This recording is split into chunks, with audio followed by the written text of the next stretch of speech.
Good morning प्यारे बच्चों। आज हम क्लास 6 की सोशल साइंस की वर्कशीट नंबर 22 को डिस्कस करेंगे। बेटा ये आपके सामाजिक विज्ञान में इतिहास के चैप्टर 7 नए प्रश्न नए विचार से रिलेटेड है और इस वर्कशीट में हम संघ के बारे में पढ़ेंगे।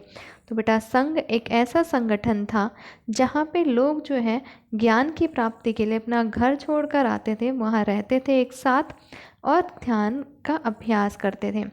संघ में रहने वाले जो बौद्ध भिक्षु थे उनके लिए कुछ नियम भी बनाए गए थे और ये नियम जो है ग्रंथ में लिखे गए थे बेटा, जिसे हम कहते हैं विनय पिटक। तो विनय पिटक से हमें यह भी पता लगता है कि जो संघ में पुरुषों और जो स्त्रियां हैं उनके रहने के लिए व्यवस्था जो थी वो अलग अलग थी कि पुरुष और स्त्री अलग अलग रहते थे। संघ में प्रवेश लेने वाले स्त्री पुरुष बहुत ही सादा जीवन जीते थे। वे अपना ज़्यादातर समय जो है बच्चों वो ध्यान करने में बिताते थे और शहरों और गांवों में जाकर भिक्षा मांगते थे। ये लोग जो है प्राय आपस में बैठ के भी किया करते थे और इन्हें भिक्खु तथा भिक्खुनी कहा गया। तो जो पुरुष होते थे उनको भिक्खु कहा गया और जो महिलाएं थी उनको भिक्खुनी कहा जाता था। सभी जो व्यक्ति संघ में प्रवेश ले सकते थे, हर कोई जो संघ में प्रवेश ले सकता था, लेकिन कुछ रूल्स भी थे कि जैसे संघ में प्रवेश लेने के लिए जो बच्चे थे उनको अपने माता पिता से परमिशन लेनी पड़ती थी। दास जो है उनको अपने स्वामी यानी कि मालिक से परमिशन लेनी होती थी। राजा के यहाँ काम करने वाले लोगों को राजा से परमिशन लेनी थी तथा जो कर्जदार होते थे उनको अपने देनदारों से अनुमति लेनी होती थी, तभी वो संघ में जा सकते थे। और एक स्त्री को इसके लिए अपने पति से परमिशन लेनी होती थी। तो यहाँ तक आई होप बच्चों आपको ये वर्कशीट क्लियर होगी।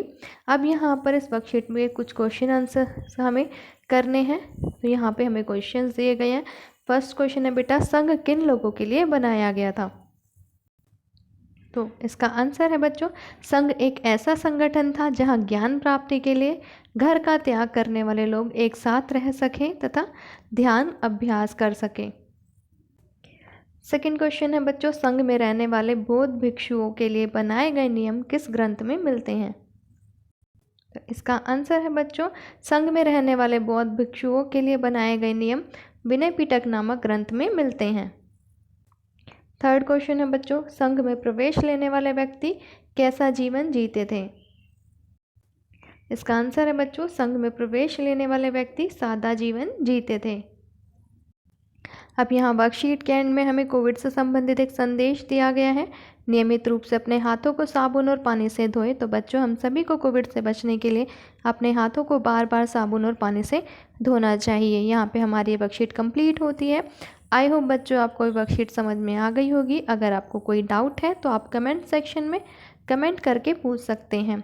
अगर आपको वीडियो अच्छी लगी है तो वीडियो को लाइक कीजिए, शेयर कीजिए और अगर अभी तक आपने चैनल को सब्सक्राइब नहीं किया है तो चैनल को सब्सक्राइब कर लीजिए ताकि आगे आने वाली वीडियोस की नोटिफिकेशन आपको टाइम से मिल सके।